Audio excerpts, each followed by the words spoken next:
যোৱা ফেচবুক লাইভত মই এটা কথা উল্লেখ কৰিছিলোঁ যে আমি সকলো জুবিন গাৰ্গৰ অনুৰাগী।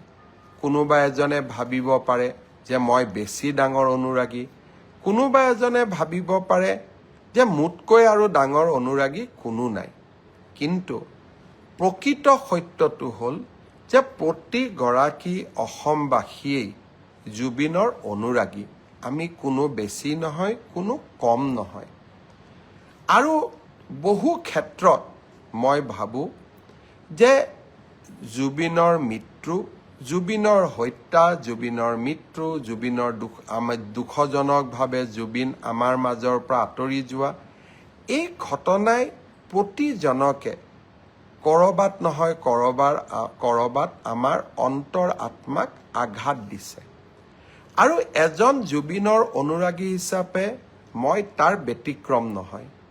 আৰু সেয়েহে এটা দিনৰ ভিতৰতে ছিংগাপুৰত পষ্টমৰ্টেম কৰি দিল্লীলৈকে তেখেতৰ পাৰ্থিৱ শৰীৰ লৈ অহা, দিল্লীৰ পৰা অসমলৈ লৈ আহি তেখেতক লাখ লাখ ৰাইজৰ দৰ্শনৰ বাবে পাৰ্থিৱ শৰীৰক সুৰক্ষিত কৰি ৰাইজৰ দৰ্শনৰ বাবে মুকলি কৰি দিয়া, আৰু শেষত সোণাপুৰত এক সুন্দৰ স্থানত তেখেতক বিদায় দিয়া, এই সমগ্ৰ প্ৰক্ৰিয়াটোত মই অসমৰ মুখ্যমন্ত্ৰী হিচাপে নহয়, জুবিনৰ এজন অনুৰাগী হিচাপে নিজকে নিয়োগ কৰিছিলোঁ।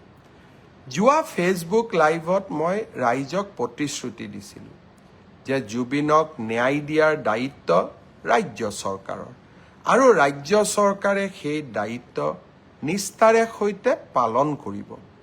আৰু আপোনালোকে দেখিলে ইয়াৰ ভিতৰতে আমি এই ঘটনাৰ লগত জড়িত বুলি সন্দেহ কৰা শ্যামকানু মহন্ত, সিদ্ধাৰ্থ শৰ্মা, শেখৰজ্যোতি ভূঞা, অমৃতপ্ৰভা মহন্ত আটাইকে আমি গ্ৰেপ্তাৰ কৰিলোঁ আৰু 14 দিনৰ বাবে পুলিচৰ ৰিমাণ্ড ল'বলৈ সক্ষম হ'লোঁ।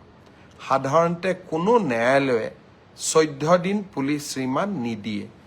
এই ক্ষেত্ৰত আমাৰ প্ৰচেষ্টাই এটা ব্যতিক্ৰমী ৰূপ ল'লে। প্ৰথমবাৰৰ বাবে আমি কোনোবা এজন অভিযুক্তৰ বিৰুদ্ধে 14 দিনৰ পুলিচৰ ৰিমাণ্ড ল'বলৈ সক্ষম হৈছোঁ। যিসকল অধিবক্তা আছে তেওঁলোকে জানে আদালতে 3 দিন 4 দিন কৰি ৰিমাণ্ড দিয়ে, কিন্তু একেলগে আমি 14 দিনৰ ৰিমাণ্ড ল'বলৈ সক্ষম হ'লোঁ। যিকোনো খবৰৰ বাবে যোগাযোগ কৰক 7099017330 লগতে 7099017110 নম্বৰত।